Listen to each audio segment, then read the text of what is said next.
استلم، تستلم، استلام، یہ تمام تر الفاظ جس مادے پر آئے ہیں، سونپنا. ایک مسلمان اپنا منصب، اپنا مال، اپنا سب کچھ دوسرے انسان کو سونپ کر خدا کے حضور حاضر ہو جاتا ہے، یہ مسلم ہوتا ہے. ہم اپنی زندگی میں مسلمان ہیں، ہم مسلمانوں کی زندگی گزارتے ہیں، اس میں ٹھیک ہے جی، اگر کسی کو توفیق ہوئی ہے کہ وہ اللہ کا حق نکال رہا ہے، وہ سب کچھ اس کا نظام بالکل دین کے مطابق، قرآن کے مطابق چل رہا ہے، کیا موت کے وقت بھی یہ کام اس نے کیا ہے کہ نہیں؟ یہ موت کے وقت اپنی چیزوں کی تقسیم، کس قدر محتاط ہے یہ انسان کہ جسے وہ کہہ رہا ہے وَلَا تَمُوتُنَّ إِلَّا وَأَنْتُمْ مُسْلِمُونَ، دیکھو تمہارے اوپر موت نہ آئے بس اس حالت میں تم مسلم ہو. کیوں؟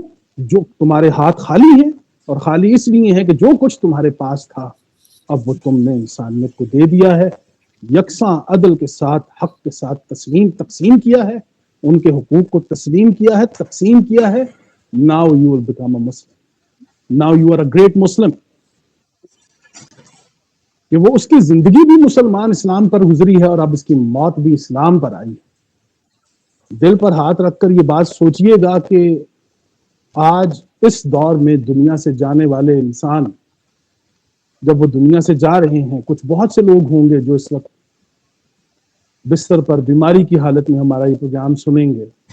کچھ لوگ ہیں جو عمر کے اس حصے میں ہیں کہ اب انہیں لگتا ہے کہ وقت قریب ہے، تو پھر انہیں یہ سوچنا چاہیے کہ جو کچھ خدا نے ہمیں دے رکھا ہے، کیا اگر ہم زندگی مسلمانوں کی طرح گزار کے جا رہے ہیں تو کیا اب موت بھی میرے اوپر جب آئے گی تو میں وہی خدا کا مطلوبہ مسلم ہوں کہ جو استلام، جو کہ تسلم کر دیتا ہے، جو کہ دے دیتا ہے، سونپ دیتا ہے، دے کر آگے نکل جاتا ہے، خالی ہاتھ خدا کے سامنے پیش ہوتا ہے. معاشرے کے لیے اگلی آیت، اب یہ آیت ایک سوال ہم نے چھوڑ دیا ہے، اس کو سوچئے. آیت نمبر 103، اعوذ باللہ من الشیطان الرجیم، بسم اللہ الرحمن الرحیم، واعتصموا بحبل اللہ جمیعا ولا تفرقوا، اللہ کی رسی کو مضبوطی سے تھام. جمیعا، یہ جمیعا کے الفاظ بتا رہے ہیں کہ آپ کی یہ جو اللہ کی رسی ہوتی ہے یہ جماعت ہوتی ہے. جو لوگ اللہ کی جماعت کے ساتھ جڑتے ہیں وہ اللہ کی رسی کے ساتھ جڑ جاتے ہیں، اور اس رسی کو بنانے میں ہر مومن کا ایک دھاگے کی طرح کردار ہوتا ہے جو اس رسی کو مضبوط کرنے میں اپنا کردار ادا کرتا ہے. ایک دھاگا بن ولا تفرقوا، اور دیکھو فرقوں میں مت پڑنا. واذکروا نعمت اللہ علیکم اذ کنتم اعداء، اور یاد کرو واذکروا اللہ تعالیٰ کی اس نعمت کو کہ جو تم پر اس نے کی کہ تم جب دشمن تھے، فألف بین قلوبکم، پھر اس نے محبت ڈال دی ہے تمہارے دلوں کے اندر، فاصبحتم بنعمتہ اخوانا، اور پھر اس کی نعمت کے ساتھ تم اب بھائی بن گئے.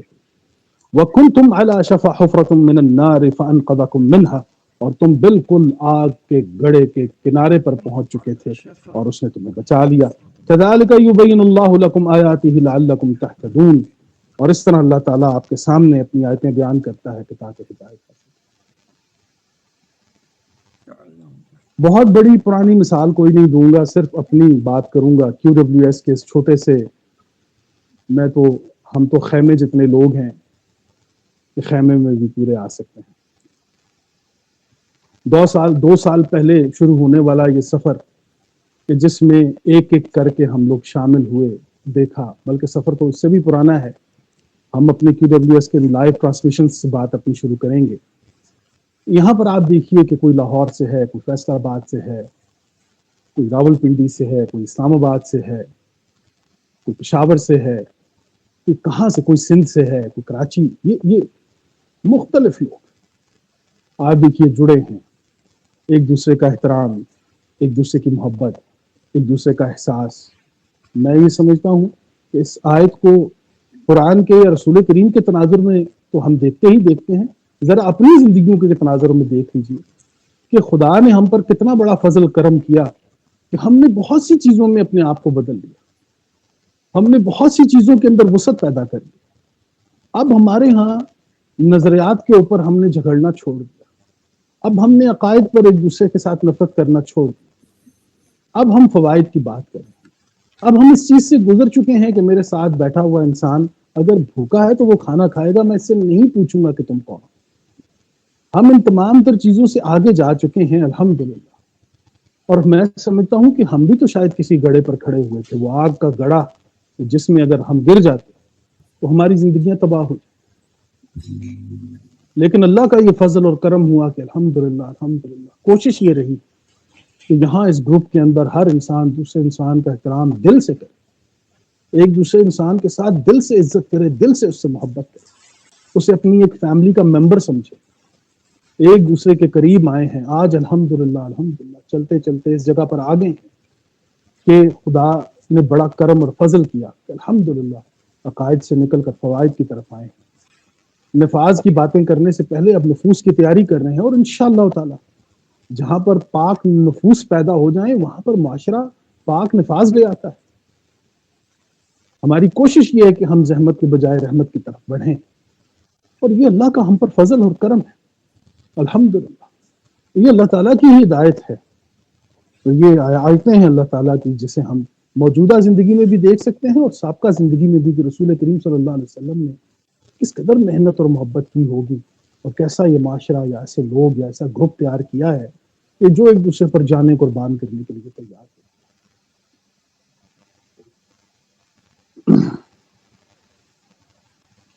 اگلی آیت بھی لے لیجیے، وَلْتَكُنْ مِنْكُمْ أُمَّةٌ يَدْعُونَ إِلَى الْخَيْرِ، اور تم میں سے ایک گروہ ایسا ہونا چاہیے جو بھلائی کی طرف بلائے، ایک گروہ ایسا ہونا چاہیے جو بھلائی کی طرف بلائے۔ اس کے ضد میں اگر کوئی بات آتی ہے تو وہ یہ آتی ہے کہ کوئی ایک گروپ ایسا نہیں ہونا چاہیے کہ جو لڑائی کی طرف بلائے۔ پورے معاشرے کے اندر لڑائی کی طرف بلانے والے آپ دیکھ لیجیے، آپ یوٹیوب آن کیجیے، آپ فیس بک آن کیجیے، ہر انسان آپ کو دعوت اس انداز میں دیتا ہے کہ آپ فلاں سے نفرت کریں گے تو آپ ہمارے ساتھ شامل ہو، آپ فلاں سے ہٹ جائیں گے تو آپ ہمارے ساتھ شامل ہو۔ اور یہ دعوت مسلمانوں کو دی جاتی ہے جناب، غور سے سنیے گا میری یہ بات، یہ دعوت مسلمان معاشرے کے اندر ایک مسلمان دوسرے مسلمان کو دیتا ہے کہ تم فلاں سے نفرت کرو گے، فلاں پر استغفر اللہ لعنت بھیجو گے، بہت معذرت میں یہ الفاظ استعمال کر رہا ہوں، کہ فلاں شخص پر یہ لعنت بھیجو گے یا فلاں شخص کو شتم کرو گے، گالیاں دو گے، اور اس کے بعد تم ہمارے ساتھ جاؤ۔ کون سا دین ہے جی؟ یہ کون سی امت ہے؟ یہ ہے رسول کریم صلی اللہ علیہ وسلم کی امتی، یہ ہے رسول کریم کو ماننے والے۔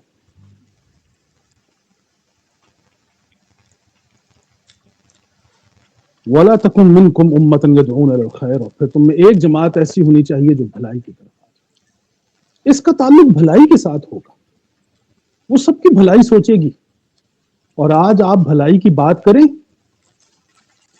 تو سب سے پہلے آپ پر منافقت کا اور منکرات کا الزام لگے کہ یہ تو منافق ہے، یہ تو سب گروہوں کے ساتھ چلنے والے لوگ ہیں جی، ان کی کیا بات، یہ تو کہتے ہیں کہ سب کی خیر ہے جی، سب کو ساتھ لے کر چلیں جی، سب کو مان لیں جی۔ خدا کے اس حکم پر کام کرنے والی جماعت کو اس طرح کے القاب ملتے ہیں ہمارے معاشرے۔ وَلَا تَكُن مِّنْكُمْ أُمَّةٌ يَدْعُونَ إِلَى الْخَيْرِ وَيَأْمُرُونَ، اور پھر وہ امر کرتے ہیں کیا؟ بالمعروف۔ معروف کا لفظ اتنا بڑا لفظ ہے، اتنا بڑا، ایمان تازہ ہو جاتا ہے قرآن کریم میں جب یہ لفظ آتا ہے کہ واقعی یہ ایک حقیقت، ایک حقیقی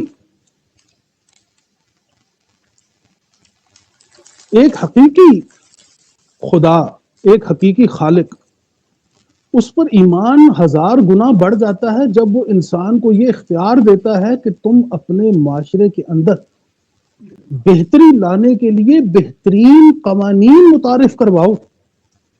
امر بالمعروف جس کے اندر معرفت ہونی چاہیے، عرف ہونا چاہیے، عرفان ہونا چاہیے۔ آپ اندازہ لگائیں، ایک آزاد خود مختار خدا خدائی کو یہ اختیار دے، انسانیت کو یہ اختیار دے کہ اپنے معاشرے کی بھلائی کے لیے آپ معرفت، عرفان اور معروف انداز میں جو بھی امر کریں وہ معروف ہونا چاہیے۔ اور معروف میں آپ کو پتہ ہے کہ کوئی چھپ کر امینڈمنٹس کر کے قوانین پاس نہیں کیے جاتے۔ یہ معروف کے قانون کے اوپر یہ بات پوری نہیں اترتی۔ رات آپ سوئیں اور صبح آپ اٹھیں اور آپ کو پتہ ہی نہ ہو کہ جناب یہ قانون بھی پاس ہو گیا ہے، وہ فلاں قانون بھی پاس ہو گیا ہے۔ تو یاد رکھیں بطور مسلمان ہر وہ قوم خدا کی مجرم ہے کہ جس کے ہاں کوئی امر نام خدا مقبول ہو یا قبول ہو اور وہ مخفی ہو تو وہ خدا کا قانون نہیں ہو سکتا، معروف ہونا چاہیے۔ معروف کا مطلب یہ ہوتا ہے کہ آپ کی صحافت کو پتہ ہونا چاہیے، آپ کے لوگوں کو پتہ ہونا چاہیے، آپ کے میڈیا کو، آپ کی عدالتوں کو، آپ کے اداروں کو، ہر اس ادارے کو جس کا اس کے اندر مثبت کردار ہے اسے معلوم ہونا چاہیے۔ عوام کو خاص طور پر معروف ہونا چاہیے عوام کے سامنے، کہ اس پر ایک 10 سال کا بچہ بھی اس کو جب اٹھایا جائے اور پوچھا جائے کہ یہ قانون کیوں بنا ہے تو اسے معلوم ہو کہ یہ قانون کیوں بنا ہے۔ لیکن ہمارے ہاں تو معروف کے قانون کو، اس لفظ کو دیکھا ہی نہیں جاتا۔ ابھی تک امر بالمعروف کے اس قانون پر ہم بطور قوم پورے نہیں پا سکتے، بہت معذرت کے ساتھ۔ وَيَأْمُرُونَ بِالْمَعْرُوفِ، امر کرتے ہیں معروف کے ساتھ، وَيَنْهَوْنَ عَنِ الْمُنْكَرِ، اور منع کرتے ہیں منکر سے۔ اب منکرات سے اب دیکھیے دونوں چیزیں آ گئی ہیں سامنے معاشرے کی، دونوں چیزیں سامنے آ گئی۔ وَأُولَئِكَ هُمُ الْمُفْلِحُونَ،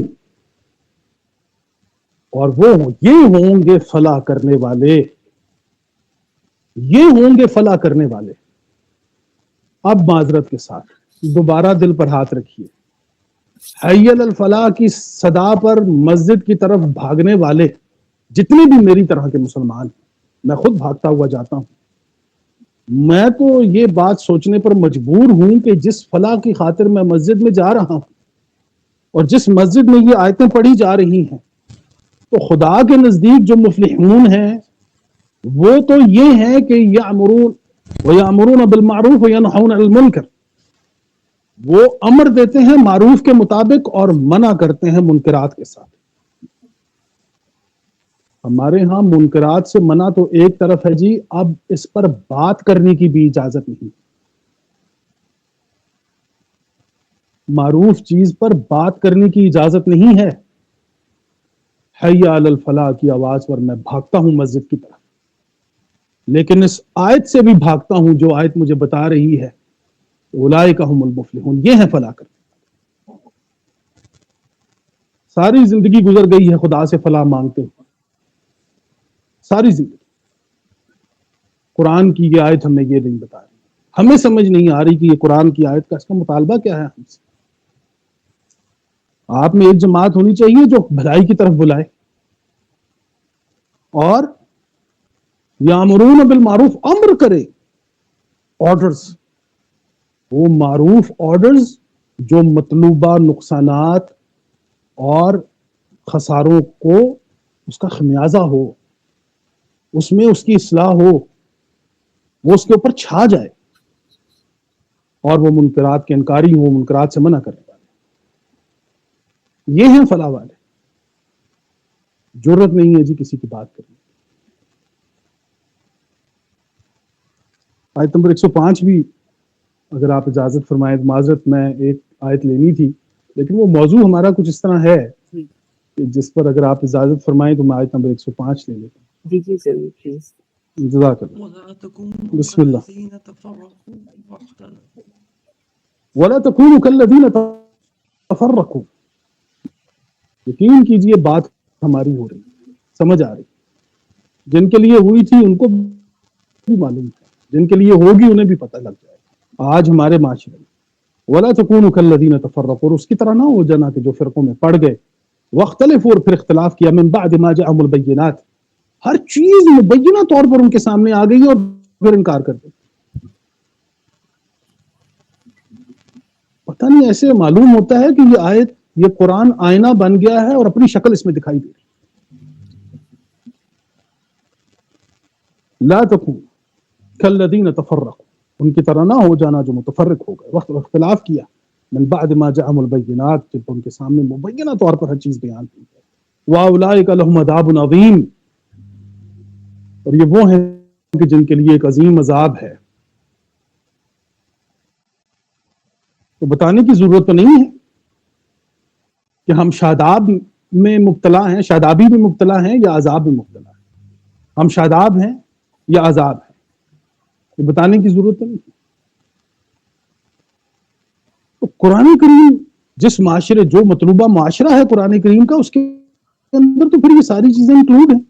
یہ بات کہنی کہ معاشرے کے اندر توحید کیسے قائم ہوگی، ایسے قائم ہوگی کہ جب تک ہم قرآن کریم کو قرآن کے آئینے میں رسول کریم صلی اللہ علیہ وسلم کے مبارک اقوال کے ساتھ، اسوہ حسنہ کے ساتھ نہیں دیکھیں گے، لیکن اصول پہلا جو ہوگا وہ قرآن کے آئینے میں ہوگا۔ پہلا اصول، حتمی اصول جو ہوگا وہ قرآن کے آئینے میں ہوگا۔ کیوں؟ کیونکہ رسول کریم قرآن کے آئینے میں آپ کو سمجھ آئے، کتاب کریم آپ کو اسی آئینے کے اندر سمجھ آئے۔ آگے بڑھیے۔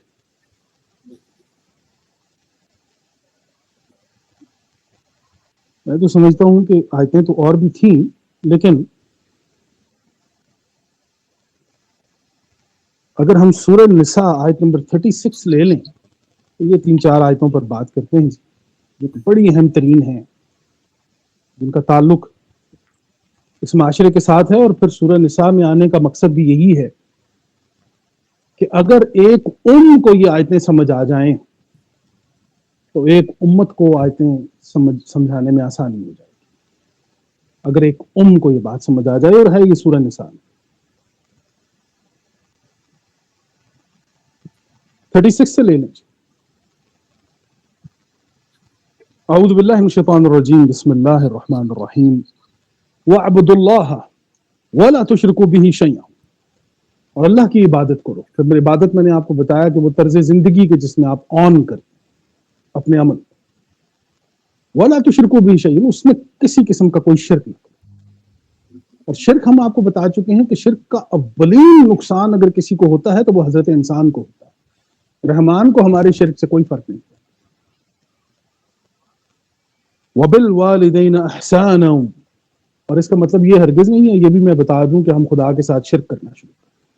ہم خدا کو ایک مانتے ہیں، الحمدللہ اللہ ایک ہے، اور قرآن پر سب چیزوں پر الحمدللہ ایمان ہے، لیکن بتا رہے ہیں کہ یہ جس شرک کی بات قرآن کریم کر رہا ہے، یہ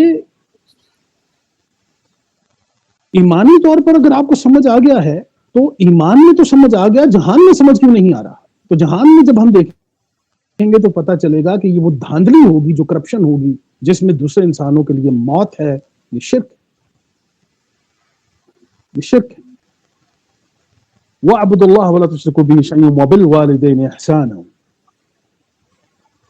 اور ماں باپ سے احسان کا، وَبِالْوَالِدَيْنِ إِحْسَانًا، اور والدین کے ساتھ جو ہے وہ آپ احسان کا معاملہ آپ کا ہونا چاہیے، ایک حسن ہونا چاہیے والدین۔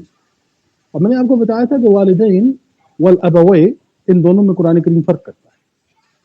تو ابوے جو ہوتے ہیں وہ آئیڈیولوجیکل ماں باپ ہوتے ہیں، اور والدین جو ہوتے ہیں یہ جو بایولوجیکل ہوتے ہیں۔ تو قرآن تعظیماً وہ یہ بتاتا ہے کہ دیکھیے کہ وہ والدین کہ جنہوں نے، چاہے آئیڈیالوجی کے اندر وہ شاید آپ سے اوپر نہیں ہیں، آپ نے بہت کچھ ڈگریز لے لی ہیں، آپ جدید زمانے میں بہت آگے نکل چکے ہیں، لیکن ہیں تو وہ آپ کے والدین، ان کے ساتھ حسن سلوک رکھیے۔ اچھا، اب والدین کے ساتھ حسن سلوک رکھنے سے آپ، یہ ایک بڑا اہم ترین نقطہ میں آپ کو بتا رہا ہوں کہ قرآن نے یہ بتا دیا ہے کہ والدین کے ساتھ حسن سلوک ہوگا تو ذو القربى والیتامى والمساکین کی طرف آپ بڑھیں گے۔ پہلی بنیادی بات سائیکالوجی آپ کو یہ بتا رہی ہے کہ اگر آپ کے تعلقات آپ کے ماں باپ کے ساتھ ٹھیک نہیں ہیں تو آپ معاشرے کے اندر دوسرے رشتوں کے ساتھ سروائیو نہیں کریں گے۔ وہ یہ بتاتا ہے اگر کر بھی گئے تو مشکل ہوگا، بہت مشکل ہوگا۔ وَبِالْوَالِدَيْنِ إِحْسَانًا وَذِي الْقُرْبَى وَالْيَتَامَى وَالْمَسَاكِينِ والجار ذي القربى والجار الجنب والصاحب بالجنب وابن السبيل وما ملكت ايمانكم ان الله لا يحب من كان مختالا فخورا۔ اور اللہ کی عبادت کرو اور کسی کے ساتھ شریک نہ کرو، اور ماں باپ سے اچھا سلوک کرو، اور رشتہ داروں سے، یتیموں سے، مساکین سے، اور قریب کے پڑوسی اور دور کے پڑوسی اور پاس بیٹھنے والے ساتھی اور مسافر سے، اور وہ جو آپ کے ایمان کی ملکیت میں آ جائے۔ وما ملکت ایمانکم، عمومی طور پر ہمارے ہاں اس کا ترجمہ جو کیا جاتا ہے وہ معروف ہے کہ غلام لونڈیاں۔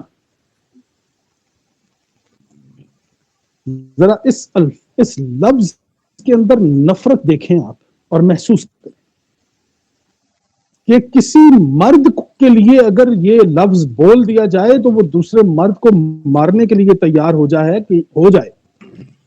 بہت معذرت کہ یہاں پر میری ساری بہنیں بیٹیاں بیٹھی ہیں، لیکن میں یہ الفاظ استعمال کر رہا ہوں آپ کے سامنے کہ اگر کوئی مرد کسی مرد کے بارے میں یہ الفاظ استعمال کرے، جیسا کہ مرد یہ کہتا ہے کہ یہ لونڈی ہے، یہ عورت ہے تو یہ لونڈی ہے، لیکن اگر اس کے بارے میں کسی کے بارے میں یہ کہہ دیا جائے کہ یہ غلام ہے اور یہ لونڈا ہے، تو پھر آپ دیکھیے کہ اس کا معاشرے کے اندر کیا نتیجہ نکلتا ہے۔ اور یہ الفاظ استعمال بھی نہیں کرتے کیونکہ ان کو شرم آتی ہے، کیونکہ ایک مرد ہونے کے ناطے یہ لفظ اپنے لیے قبول نہیں،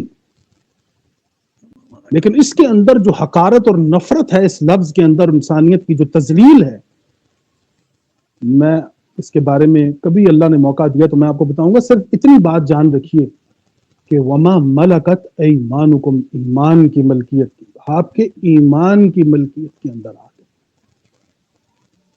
دیکھیے اسلام اور ایمان کو بڑے سادہ سے لفظوں میں آپ کے سامنے پیش کرتا ہوں۔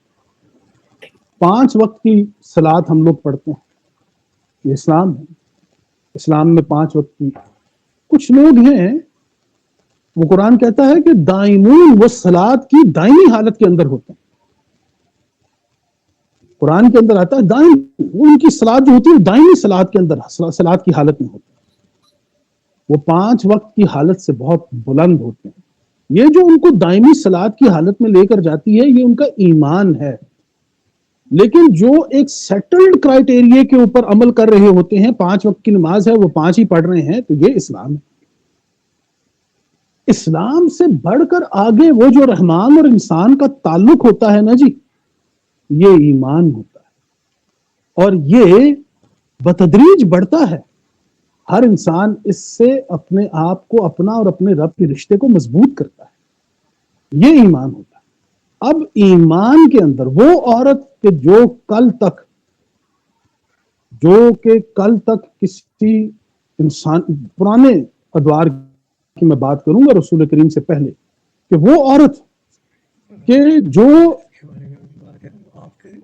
انسانی جسم اور انسانی خواہشوں کے اندر جس کو دبا دیا گیا تھا، وہ جو کسی کی جانی حالت کے اندر اس کو وہ لے لیتا تھا، اس کے جان کے حوالے سے، اس کے جسم کے حوالے سے، قرآن کے آنے کے بعد اور رسول کریم صلی اللہ علیہ وسلم کے آنے کے بعد اب یہ ہے کہ عورت کا یہ مقام ہے کہ وہ انسان، وہ ایک مسلمان کی ایمانی حالت کے اندر آ گئی، ایمانی ذمہ داری کے اندر۔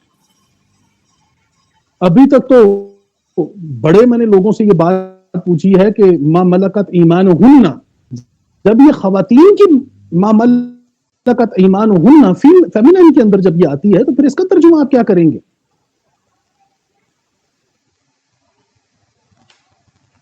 اگر وہ ملکت ایمانکم میں مردوں کی طرف آئے گی تو پھر تو چلے یہ ساری جتنی بھی گفتگو کر رکھی ہے یا جس طرح بھی ہم نے ابھی تک پڑھ رکھا ہے، لیکن ما ملکت ایمانہن میں جب یہ الفاظ آئیں گے تو پھر بات کہاں جائے گی؟ قرآن تو ان کو تعظیم دے رہا ہے، ان کے نکاح کیجئے، ان کے نکاح کیجئے، اور نکاح ہوئے ہیں رسول کریم کے زمانے۔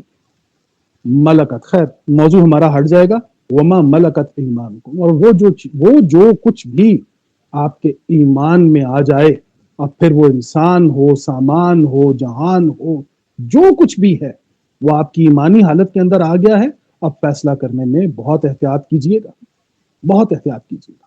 کیوں کہ بے شک اللہ ایسے شخص کو پسند نہیں کرتا جو متکبر ہوتا ہے، فخر کرنے والا ہوتا ہے۔ الذين يبخلون ويأمرون الناس بالبخل ويكتمون ما آتاهم الله من فضله واعتدنا للكافرين عذابا مهينا، اور وہ لوگ جو خود بخل کرتے ہیں اور دیگر لوگوں کو بخل کا کہتے ہیں۔ معاشرے کے اندر ایک جماعت کی تشکیل کے لیے بخل کی حالت سے نکلنا ہوگا، اور ہماری ناکامیوں میں سب سے بڑی ناکامی یہ ہوتی ہے کہ خود بھی کچھ نہیں دیتے اور دوسروں کو بھی ترغیب کرتے ہیں کہ نہ دو، تبھی تو وہ ایک جیسے ہو کر پھر زندگی گزارتے ہیں ایک دوسرے کے ساتھ منافقانہ انداز کے اندر، کہ ایک انسان جو خدا کی راہ میں کچھ دینے والا ہوگا وہ دوسرا اس کو ایسا مشورہ دے گا کہ نہیں تم یہ کام نہ کرو۔ وَأَعْتَدْنَا لِلْكَافِرِينَ عَذَابًا مُهِينًا، اور کافروں کے لیے ہم نے ذلت کا عذاب تیار کر رکھا ہے۔ اور پھر دیکھیے کمال، دیکھیے معاشرے کی توحید کے لیے وَالَّذِينَ يُنْفِقُونَ أَمْوَالَهُمْ، اور جو لوگ اپنا مال لوگوں کو دکھاوے کے لیے خرچ کرتے ہیں۔ یہ دیکھیے ذرا، اب یہ آ گئے ہیں، دکھا تو یہ رہے ہیں کہ بڑی توحید قائم کر رہے ہیں جی، لیکن کر لوگوں کو دکھانے کے لیے۔ وَالَّذِينَ يُنْفِقُونَ أَمْوَالَهُمْ رِئَاءَ النَّاسِ وَلَا يُؤْمِنُونَ بِاللَّهِ وَلَا بِالْيَوْمِ الْآخِرِ، اور وہ جو اپنا مال لوگوں کو دکھلاوے کے لیے خرچ کرتے ہیں، نہ اللہ پر ایمان رکھتے ہیں اور نہ ہی آخرت کے دن پر۔ وَمَن يَكُنِ الشَّيْطَانُ لَهُ قَرِينًا فَسَاءَ قَرِينًا، اور ان کے لیے، اور جس کا ساتھی شیطان بن جائے تو وہ کتنا برا ہی ساتھی ہے۔ وَمَاذَا، اور اگر وہ وَمَاذَا عَلَيْهِمْ لَوْ آمَنُوا بِاللَّهِ وَالْيَوْمِ الْآخِرِ وَأَنفَقُوا مِمَّا رَزَقَهُمُ اللَّهُ وَكَانَ اللَّهُ بِهِمْ عَلِيمًا، اور اگر وہ اللہ اور قیامت کے دن پر ایمان لاتے اور اللہ کے دیے ہوئے رزق میں سے اس کی راہ میں خرچ کرتے تو ان کا کیا نقصان تھا، اور اللہ انہیں جانتا ہے۔ یہ تمام تر جو مثالیں آپ کے سامنے پیش کی گئی ہیں یا جتنی بھی آیات پیش کی گئی ہیں، ایک معاشرتی توحید کے لیے ان بنیادی چیزوں کا سمجھ آنا بہت ضروری ہے۔ ایک اس بیج کی مثال کہ جس میں 10 قسم کی امداد مہیا ہو، وہاں معاشرہ قائم ہو جاتا ہے۔ جہاں دینے والے قائم ہو جاتے ہیں وہاں پر معاشرہ قائم ہو جاتا ہے، جہاں پر دینے والے پیدا ہو جاتے ہیں۔ عرض کیا تھا کہ دنیا میں 2 طرح کے لوگ ہیں، ایک دینے والے، ایک لینے والے۔ لینے والے کے لیے دنیا آزمائش ہے، تکلیف ہے، پریشانی ہے، عذاب ہے۔ دینے والے کے لیے دنیا خوبصورت ہے، رشتے ہیں، زندگی ہے، سب کچھ ہے، کیونکہ وہ دینے والا ہے۔ اس پر میں کچھ احادیث بھی نبی کریم صلی اللہ علیہ وسلم کی آپ کے سامنے رکھنا چاہتا ہوں کہ قرآن تو ہمیں سمجھ آ گیا۔ صحیح بخاری کی حدیث ہے، صحیح مسلم میں بھی ہے، لا يؤمن احدكم حتى يحب لاخيه ما يحب لنفسه، تم میں سے کوئی شخص کامل ایمان والا نہیں۔ حالانکہ لا يؤمن احدكم، قرآن نے تو جو الفاظ استعمال کیے بڑے سخت ہیں، حدیث میں جو الفاظ آئے ہیں وہ بہت سخت ہیں۔ لا يؤمن احدكم، تم میں سے کسی کا بھی ایمان نہیں۔ ترجمے کے اندر تو ہم نے اس کو بڑی رائے دے دی ہے کہ تم میں سے کوئی شخص کامل ایمان والا نہیں ہوتا، یہاں پر اب گنجائش نکل آئی، لیکن الفاظ کے اندر گنجائش کوئی نہیں ہے، رسول کریم صلی اللہ علیہ وسلم کے الفاظ میں کوئی گنجائش نہیں۔ لا یؤمن احدکم، تم میں سے کوئی ایمان والا نہیں ہے، حتی، یہاں تک، یحب لاخیہ، وہ اپنے بھائی کے لیے وہ پسند کرے جو اپنے لیے پسند کرتا ہے، وہی اپنے بھائی کا۔ سیدھے سادے الفاظ، 2 ٹوک، لیکن ہم نے رعایت اس میں پیدا کرنی ہوتی ہے۔ یہ رسول کریم صلی اللہ علیہ وسلم کا قول مبارک آپ دیکھیے، معاشرتی توحید کے لیے کس قدر کمال ہے۔ ہمارے ہاں دوسرا انسان ہماری استعمال کردہ چیزوں کا حقدار ہوتا ہے، عمومی رویہ ہمارا یہ ہوتا ہے کہ اب یہ چیز جو میرے پاس تھی اب وہ میں نے استعمال کر لی ہے، اب یہ کسی اور کو دوسرے۔ سنیے دوسری صحیح بخاری کی حدیث، مسلم میں بھی ہے، المسلم من سلم المسلمون من لسانه ویده، مسلمان وہ ہے کہ جس کے ہاتھ سے اور اس کی زبان سے دوسرے انسان جو ہیں سالم سلامتی حاصل۔ تیسری ایک حدیث ہے کہ ایک مومن دوسرے مومن کے لیے امارت کی مانند ہے جس کا ایک حصہ دوسرے کو مضبوط کرتا ہے۔ یعنی کہ اگر دیوار آپ بنائیں تو ہر اینٹ دوسری اینٹ کے ساتھ جڑ کر اسے مضبوط کرتی ہے، اور ہر اینٹ کو یہ یقین ہوتا ہے کہ دیوار میرے دم سے ہے. یوں ایک معاشرتی توحید کے اندر ہر انسان کو یہ پتہ لگتا ہے کہ یہ معاشرہ میرے دم سے قائم ہے. یہ احساس اگر کسی انسان کے اندر پیدا ہو جائے تو کس قدر خوبصورتی آتی ہے معاشرے کے اندر. تو اسے یہ پتہ ہو کہ یہ جو شادابی ہے، یہ جو راحت ہے، سکون ہے، امن ہے، یہ میری ذات کی وجہ سے. الحمدللہ. یہ کس قدر خوبصورت درجہ ہے. ایک اور حدیث ہے صحیح مسلم کی، مومنوں کی باہمی محبت، رحمت اور ہمدردی کی مثال ایک جسم کی سی.